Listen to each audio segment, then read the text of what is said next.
जय हिंद दोस्तों, स्वागत है आप सभी का। कैसे हैं आप लोग? स्वागत है आप सभी का मेरे यूट्यूब चैनल व्याकरण की पाठशाला में। आज हम लोग पढ़ने वाले हैं ट्रायंगल्स चैप्टर के सारे थ्योरम्स को, जो भी आपके लिए, आपके सिलेबस के लिए इम्पोर्टेंट है। अकॉर्डिंग टू सिलेबस सारे थ्योरम्स को एक एक करके कवर करेंगे। ओके, तो अगर आपने गलती से भी पूरा वीडियो देख लिया तो आपको पूरा थ्योरम याद हो जाएगा, रट जाएगा। ओके, तो ये स्टार्ट करते हैं पहले थ्योरम से, थ्योरम 6.5। ओके, तो ये पढ़ते हैं इसमें क्या कह रहा है। इसमें कह रहा है, if a line drawn parallel to one side of a triangle to intersect the other two sides in a distinct point, the other two are divided in the same direction। कहने का मतलब क्या है? आइए एक ट्रायंगल बनाते हैं। पहले एक ट्रायंगल है, इसका नाम दे देते हैं हम लोग फटाफट ए बी सी। ओके, इसके पैरेलल एक लाइन खींची गई है। ओके, ये लाइन खींची गई है। अगर ये पैरेलल नहीं समझ में आ रहा है तो इसको मैं थोड़ा सा ऐसे समझा देता हूँ। ठीक है, ये पैरेलल लाइन खींची गई है जिसका नाम डी ई रख देते हैं। ओके, तो ये जो पैरेलल लाइन जा रही है ना बी सी की, ये लाइन दो डिस्टिंक्ट पॉइंट पे, यानी अलग अलग पॉइंट पे, इस साइड के अदर टू साइड, मतलब ये वाली साइड और ये वाली साइड को दो अलग अलग पॉइंट पे टच कर रही है, बिल्कुल टच कर रही है। ये ए बी जो है डी पे टच कर रही है और जो ए सी जो है ई पे टच कर रहा है। बिल्कुल सही बात है। ऐसा करने पर क्या हो रहा है कि जो A D upon D B का रेशियो है वो इक्वल हो रहा है ए ई अपॉन ई सी के रेशियो से। और यही चीज़ थ्योरम कह रहा है और यही आपको प्रूव करना है। इस थ्योरम को हम लोग बीपीटी के नाम से भी जानते हैं, यानी कि बेसिक प्रोपोर्शनैलिटी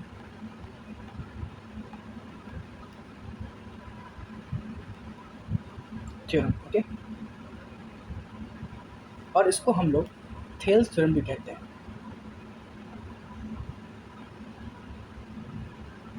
ओके, आइए समझते हैं इसकी प्रूविंग को फटाफट, क्योंकि आपके सिलेबस में इसकी प्रूविंग लिखा हुआ है और ये कभी कभी एग्ज़ाम में आ भी जाता है। इसको हम ट्रायंगल को फटाफट से कॉपी कर लेते हैं।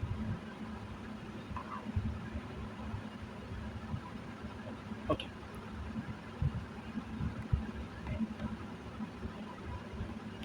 तो ये समझते हैं कि इसकी प्रूविंग कैसे करते हैं, ऐसा क्यों होता है।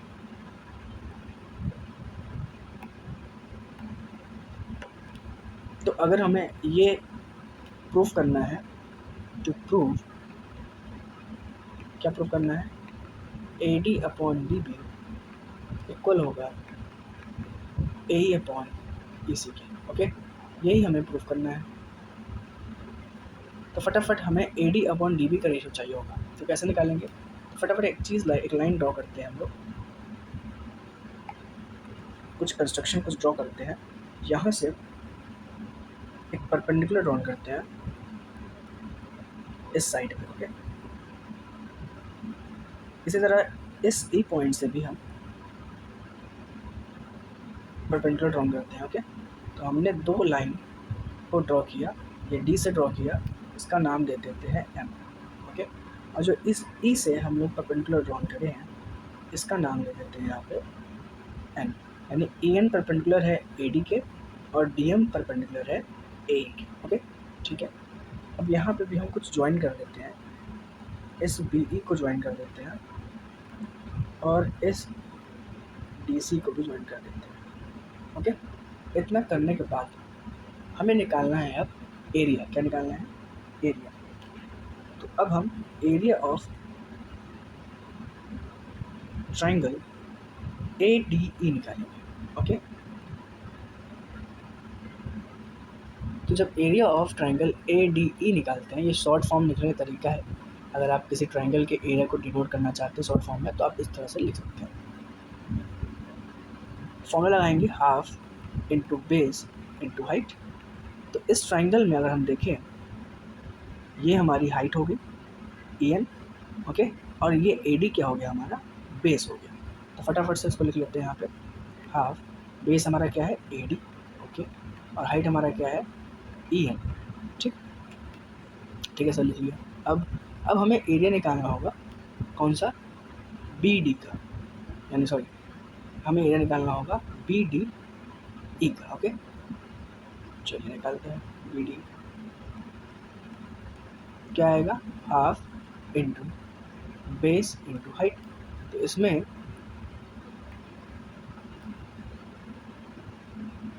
अगर हम देखते हैं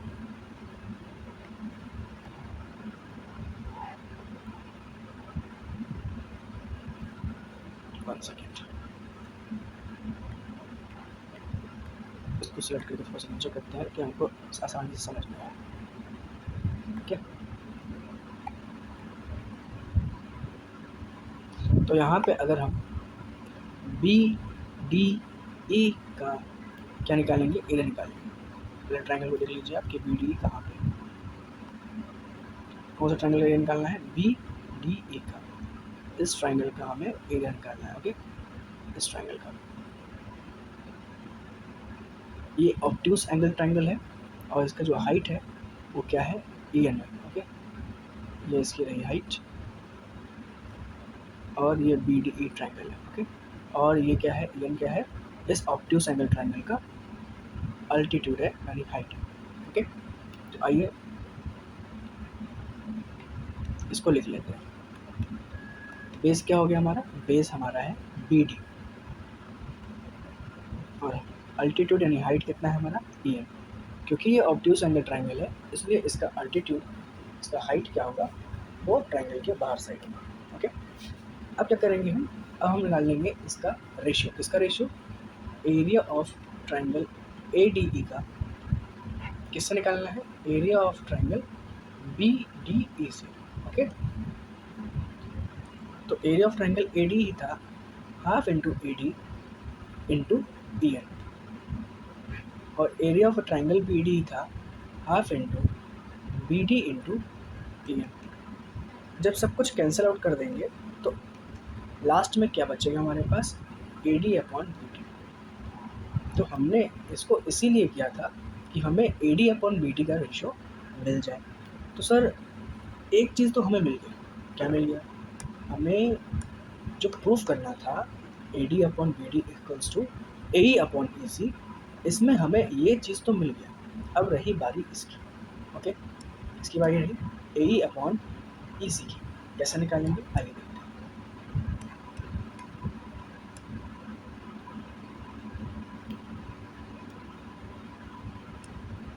यहाँ पे हम कॉपी कर लेते हैं डायग्राम को। ओके, अब हमें चाहिए ए ई और ए सी, ई सी का रेशियो। ओके, तो फटाफट इसी तरह परपेंडिकुलर ड्रॉ कर लेते हैं जैसे हमने किया था। ओके, इसको भी ज्वाइन कर देते हैं और इसको भी ज्वाइन कर देते हैं। ठीक है, अब हमें चाहिए ए ई, तो हम फिर से इस ए डी ई का एरिया निकालेंगे। ओके, लेकिन अब बेस को चेंज कर देंगे, बेस को ए ले लेंगे और अल्टीट्यूड यानी हाइट हम ले लेंगे ये डी एम वाला। तो ये हो जाएगा हाफ इंटू बेस यानी ए और डी एम यानी इसका हाइट। ओके, अब निकालेंगे एरिया ऑफ अ ट्रायंगल, कौन सा निकालेंगे, C D. Okay, C D E, ये वाले ट्रायंगल का एरिया निकालेंगे। ओके, सी डी ई का क्या आएगा, हाफ इंटू बेस यानी ई सी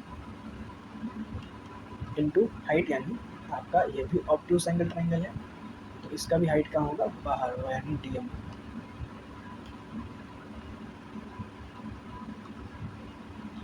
तो इसको हम फिर से इसका रेशियो निकालेंगे, जब इन दोनों का रेशियो निकालेंगे area of triangle A D E का रेशियो निकालेंगे area of triangle C D E से, तो क्या आएगा, ये कैंसल हो जाएगा इससे, ये भी कैंसल हो जाएगा, क्या बचेगा ए ई अपॉन ई सी।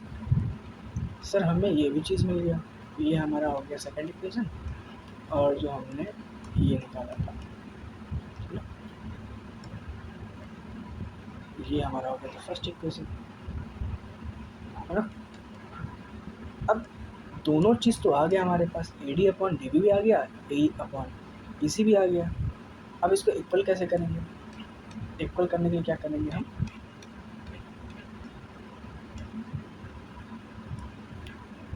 आपको ये पता है कि ये जो ट्रायंगल है, ये वाला ट्रायंगल ए डी ई, है ना, और जो ये बेस है डी ई, इसी बेस पे ये ट्रायंगल बना है बी डी ई, और इसी बेस पे सी डी ई वाला ट्रायंगल बना है। इसको अच्छे से देखते हैं। जो हमारा ट्रायंगल है ये सी बी डी ई और जो हमारा ट्रायंगल है सी डी ई, इन दोनों में कॉमन बेस है। देखिए इन दोनों में एक बेस है जो कि कॉमन है। ये बेस ये क्या है, दोनों में ही कॉमन है, बी डी ई में भी और सी डी ई में भी, है ना। तो इसके बेसिस पे हम कह सकते हैं जब भी दो ट्रायंगल का बेस सेम होता है तो एक प्रॉपर्टी ट्रायंगल की होती है। उस प्रॉपर्टी से हम कह सकते हैं area of a triangle B D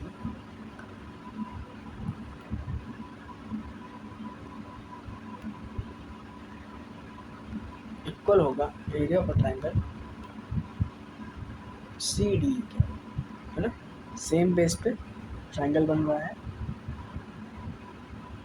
दो पैरेलल लाइन के बीच पे, है ना। ये पैरेलल है, ये भी पैरेलल है, और ये दोनों पैरेलल लाइन के बीच में सेम बेस पे दो ट्रायंगल बन रहा है।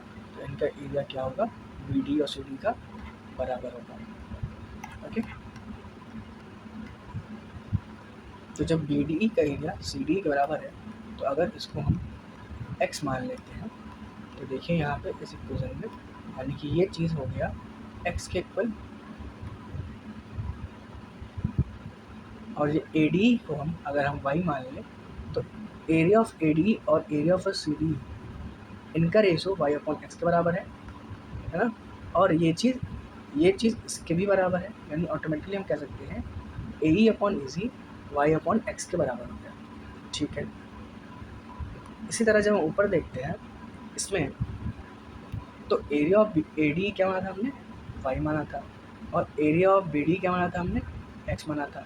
तो y अपॉन एक्स इसके इक्वल है, ये इसके इक्वल है, तो हम कह सकते हैं ये चीज़ इसके भी इक्वल हुई ना। तो इसके बेस पर हम कह सकते हैं कि अगर A D upon B D Y upon X के बराबर है, देखिए ये चीज़ मैंने समझाने के लिए आपको बताया है, ऐसा लिखना ज़रूरी नहीं है।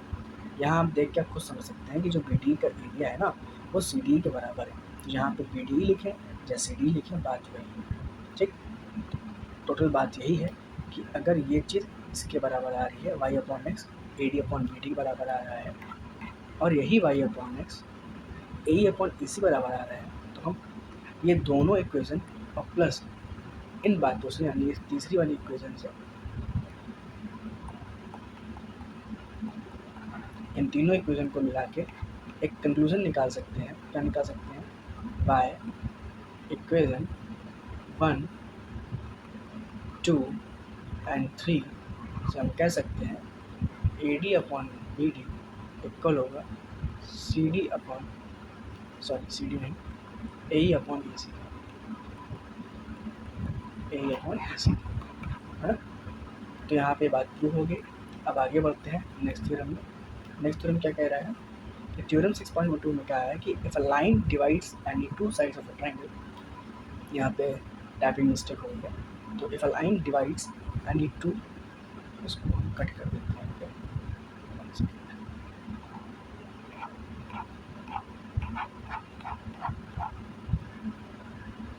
तो चलिए,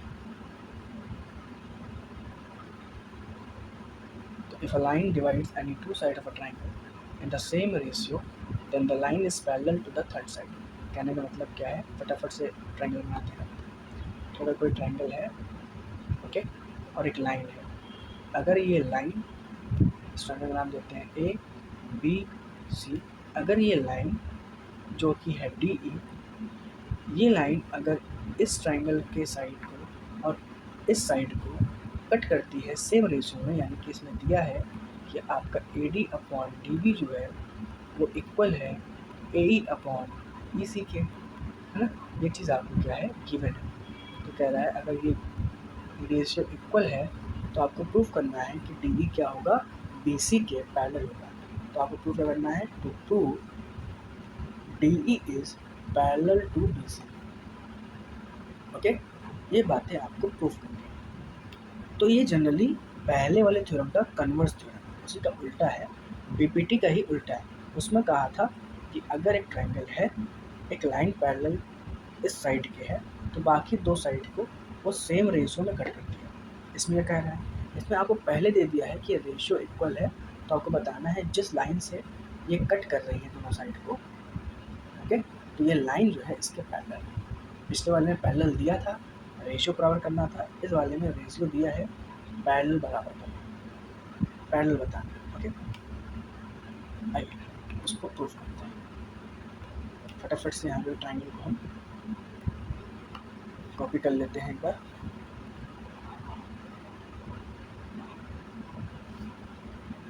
देखिए इसमें कहा क्या है दोस्तों, अब हम मान रहे हैं कि ये लाइन जो है इसके पैरेलल नहीं है, हम पहले से ही मान लेते हैं। चलिए,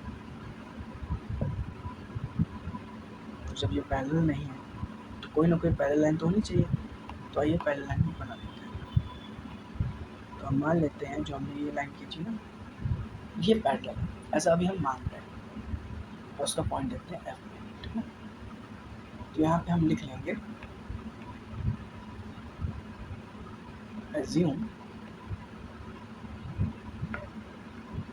DE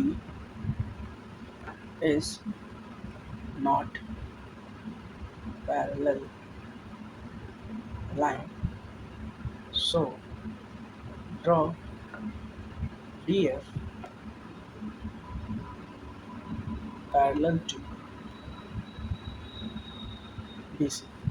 तो हमने अज्यूम कर लिया कि DE पैरेलल नहीं है, तो हमने DF को पैरेलल मानते हुए BC से पैरेलल लाइन DF को ड्रॉ कर दिया, ओके। अब क्या करेंगे, अब हमें करना है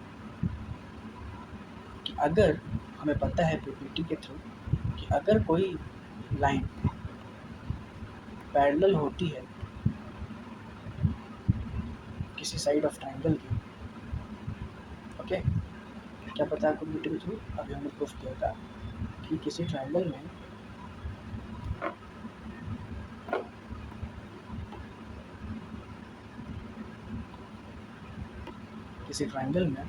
अगर DF हमने पैरेलल माना है, तो PPT के थ्रू जो रेशियो होगा इसका AD अपॉन BD का, वो इक्वल होगा AF अपॉन FC के, ओके।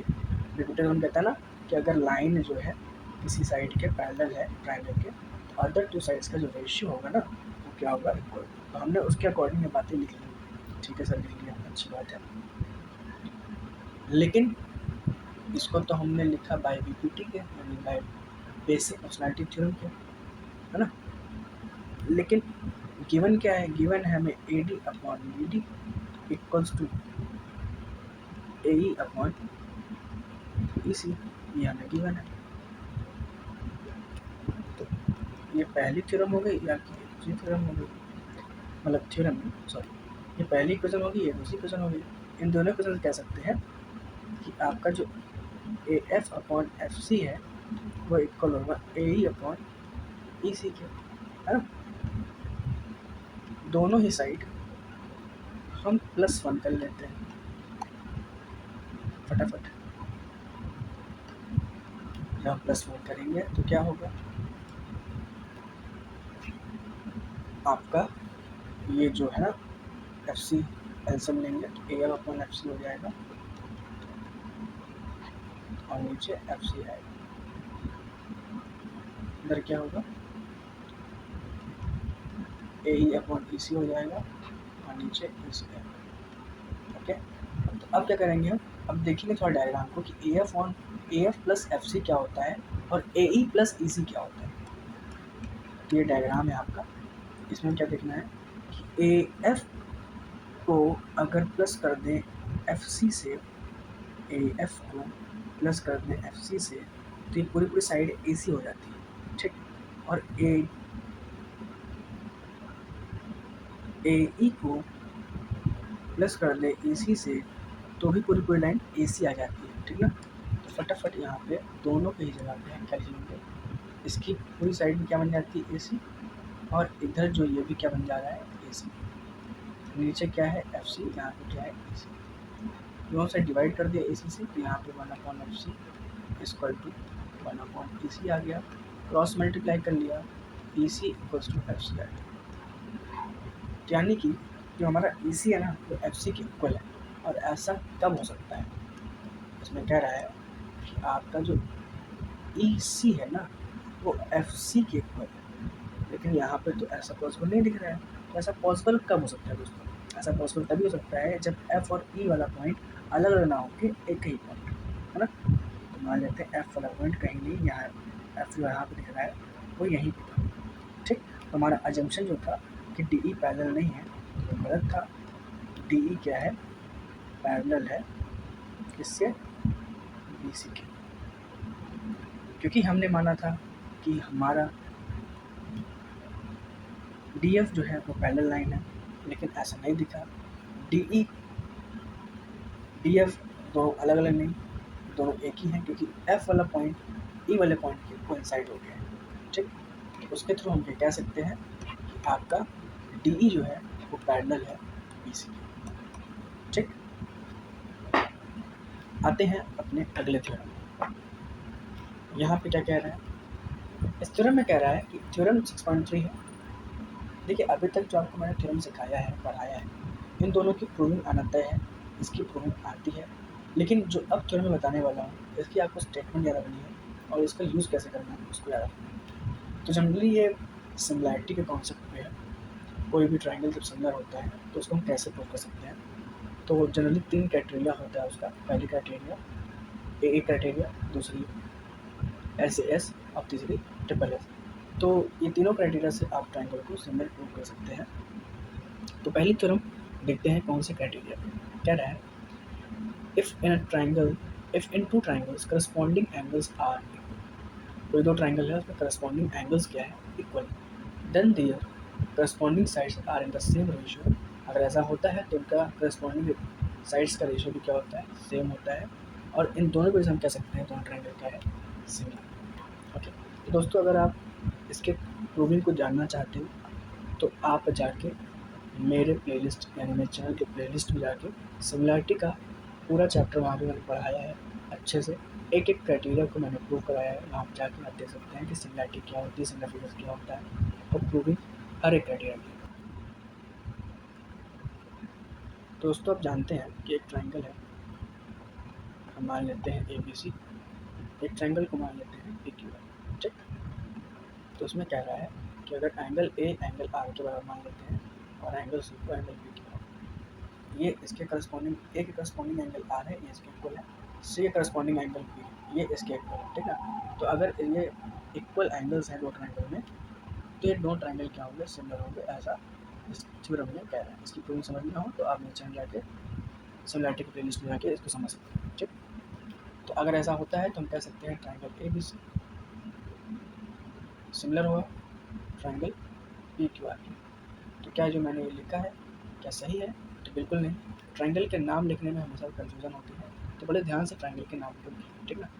देखिए ए के करस्पॉन्डिंग एंगल कौन सा है, ए जो है वो पी आर वाले के इक्वल है। तो जहाँ पे हमने अगर पहले ए लिखा है पहले क्या लिखेंगे, आर लिखेंगे, ठीक। ओके, क्लियर हो गया। सी लास्ट में लिखा है और सी के इक्वल पी है तो हम सी को भी लास्ट में लिखेंगे, ठीक है। अब बी वाले के इक्वल क्यू है तो हम क्या लिखेंगे यहाँ पे, क्यू लिखेंगे, ओके। तो जो हमारा ट्राइंगल ए बी सी है वो सिमिलर है ट्राइंगल आर क्यू पी की, ओके।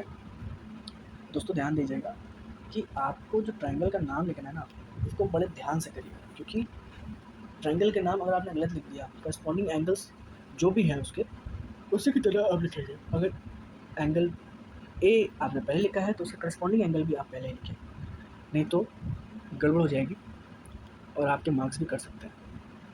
तो ये एक थ्योरम निकल गया हमारा, ठीक है।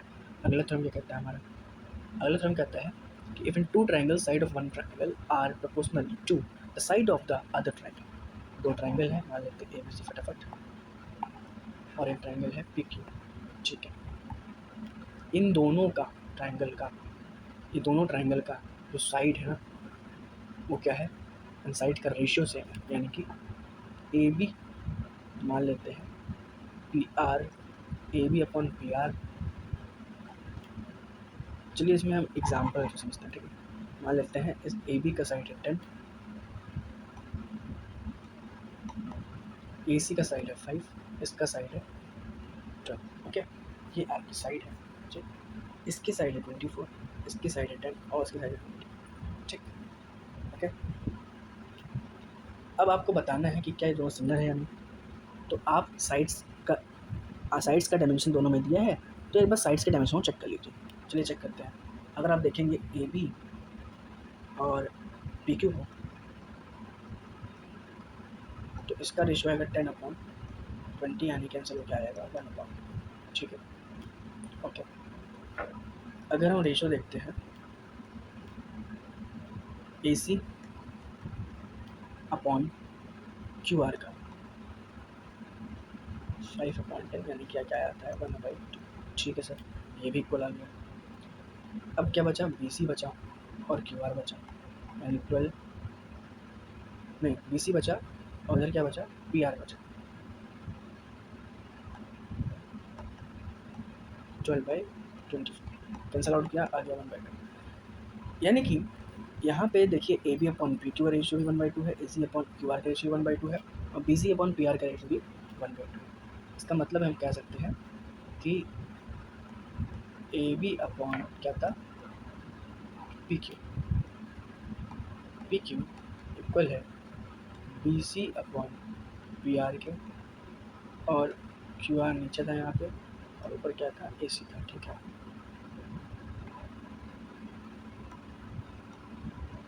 ये तीनों ही क्या है, इक्वल, क्योंकि तीनों का रेशियो क्या आ रहा है, 1/2 आ रहा है, ठीक है ना। तो जब ऐसा कंडीशन बन जाता है तो हम कह सकते हैं कि ट्रायंगल ए बी से सिमिलर है किसके। अब यहाँ भी हम बहुत सोच समझ के नाम लिखेंगे। देखिए जो आपका ए बी है ना, ए बी वो ये है, और ए बी जो है वो करस्पॉन्डिंग साइड उसकी है पी क्यू। तो अगर ए बी पहले लिखा है तो उसके साथ हम पी क्यू लिख देंगे, बचा क्या, आर बचा, है ना। ए बी सी सिमिलर है पी क्यू आर, ठीक। आप देख सकते हैं जो ए बी था पी क्यू करस्पॉन्डिंग था, यहाँ ए वन पी क्यू लिखा हुआ है। बी सी करस्पॉन्डिंग था क्यू आर के, तो यहाँ बी सी अपॉन, यहाँ पे कुछ गड़बड़ हो गई है दोस्तों, एक second. A C upon Q R है, A B upon P Q है, B C upon P R है, B C upon P R, ठीक है। A B upon P Q, ठीक है, और ए सी अपॉन, यहाँ पे ए बी था उसे corresponding P Q, B C उसे करस्पॉन्डिंग क्यू आर, तो यहाँ पे तो गलत आ रहा है ना। देखिए यहाँ पे मिस्टेक हो रही है ना, तो क्या करेंगे, इसके नाम को चेंज करेंगे। कैसे लिखेंगे, यहाँ लिखेंगे क्यू पी आर। अब देखिए सब कुछ सही हो गया, ए बी पी क्यू, ठीक ना, बी सी पी आर मिल गया, और ए सी क्यू आर, है ना, हो गया ना सब करस्पॉन्डिंग। चलिए, तो नाम लिखने में दिक्कत हो सकती है, कैसे दिक्कत हो सकती है मैंने आपको दिखा दिया यहाँ पे। नाम अगर आप गलत लिख देंगे ट्रायंगल का तो आपके मार्क्स कट जाएंगे थ्योरम में। आपको सावधानी से नाम लिखना है और हर चीज़ को ध्यान देकर आगे बढ़ना। नेक्स्ट हम को बढ़ते हैं, इसमें क्या कह रहा है, इसमें कह रहा है one angle of a triangle is equal to one of the other triangle, यानी कि अगर एक ट्रायंगल है ए बी सी, दूसरा ट्रायंगल है P Q are, very good, one of the angle of triangle, यानी कि इसको ट्रायंगल के इस एंगल को मानते हैं, ये एंगल इक्वल है इस एंगल के, and the side including these angle. अब ये बात थोड़ा ध्यान दीजिएगा, the side including these angles, यानी अगर ये एंगल इस एंगल के इक्वल है, इस ट्रायंगल के इस एंगल और इस ट्रायंगल का ये एंगल दोनों इक्वल है, तो इस एंगल से लगा हुआ साइड इंक्लूडिंग साइड्स, तो इस एंगल से ये साइड लगा हुआ है और इस एंगल से ये साइड लगा हुआ है, इसी तरह इस एंगल से ये साइड लगा हुआ है, इस एंगल से ये साइड लगा हुआ है। इस एंगल का वास्ता इससे है और इससे है, लेकिन इससे नहीं। इसी तरह इस एंगल का वास्ता इससे है लेकिन इससे, ठीक। तो हमें ये दोनों साइड्स का रेशियो जो है भी बराबर दिया है। ओके, क्या क्या दिया है, कह रहा है if one angle of a triangle, यानी ये एंगल प्लस इसके साथ जो साइड इंक्लूड है ना, ये साइड, इनका रेशियो क्या है, इक्वल है। तो आइए पहले लेते हैं क्या क्या इक्वल दिया है। चलिए इसको एग्जाम्पल तो समझते हैं, ओके। और हम मान लेते हैं कि एक ट्रायंगल ए बी सी है और एक ट्रायंगल पी क्यू आर है, ठीक है। चलिए हम मान लेते हैं ये एंगल 30 डिग्री का है, चलिए ये 70 का है और ये 80 का है, ठीक। इसी तरह ये 30 का है, ये 70 का है और ये 80 का है, ठीक। ये 10 है, ये आपका 12 है, ये आपका 30, ठीक। इसी तरह मान लेते हैं ये आपका 24 है, ये आपका 20 है, ये आपका 26 है, ठीक। तो अब अगर हम देखते हैं इन दोनों ट्रायंगल को सिमिलर है या नहीं, तो सबसे पहले क्या देखेंगे कि इनमें कोई सा एंगल इक्वल है। हाँ बिल्कुल, ये एंगल इक्वल है, ठीक। यानी हम यहाँ पे लिख लेंगे angle A equals to angle Q कितने बराबर भाई 30 डिग्री के बराबर। पहला चीज़ हमें मिल गया, ठीक। अब हम इस थ्योरम को जानते हैं तो इसके इंक्लूडिंग साइड्स का रेशियो चेक करेंगे। तो इसके including side A C A B है, तो हम एक बार चेक करेंगे क्या ए बी का रेशियो अगर हम कैसे करेंगे, या तो पी क्यू आर से करेंगे या तो पी क्यू से करेंगे। तो हम पी क्यू से करके देखते हैं। तो ये 10 है, ये 20 है, कैंसिल आउट कर दिया, 1/2 आ गया, ठीक है। अब इसी का रेशियो, इसका रेशियो भाई 30 से इंक्लूडेड साइड एक ए बी था और एक ए सी था। ए सी का रेशियो कैसे देखेंगे, तो यहाँ पर पी क्यू तो हमने देख लिया, अब क्यू आर देखेंगे क्योंकि दोनों क्या है इंक्लूडिंग साइड्स। अब क्या करेंगे, इसका रेशियो देखेंगे तो ये 12 था, ये 24 था, कैंसिल आउट कर दिया, 1/2 आ गया।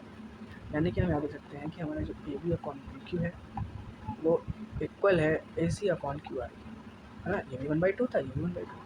यानी कि जो एंगल हमने देखा है इक्वल, वो इन दोनों साइड्स के इंक्लूडेड भी है और इनका रेशियो भी इक्वल है, यानी एंगल भी इक्वल है और एंगल के साइड्स जो इंक्लूडेड है, इस एंगल को, ये साइड जो है इंक्लूडेड एंगल है, ये भी इक्वल है और इन साइड्स का रेशियो भी इक्वल है, ठीक। तो हम कह सकते हैं दो ट्रायंगल क्या है, सिमिलर है। अब नाम कैसे लिखेंगे, तो नाम लिखने के लिए अगर हम पहले वाले नाम कुछ भी लिख दें, मान लेते हैं ABC लिख दिए, तो हमें ध्यान देना होगा कि सेकंड वाले का नाम कैसे लिखेंगे। आइए देखते हैं इंक्लूडेड और करस्पॉन्डिंग एंगल्स को देखते हैं। तो एंगल कौन सा इक्वल था भाई, एंगल इक्वल था हमारा क्यू और ए। तो जहाँ पे ए लिखा है वहाँ पे क्या लिख देंगे हम, क्यू लिख देंगे, ठीक है, लिख दिया। अब BC करस्पॉन्डिंग साइड किसका था, BC तो किसी के इक्वल नहीं था, AB तो PQ के था, ठीक है, AC QR के था करस्पॉन्डिंग, है ना। तो BC किसे करस्पॉन्डिंग होगा, BC करस्पॉन्डिंग होगा PR के, ठीक।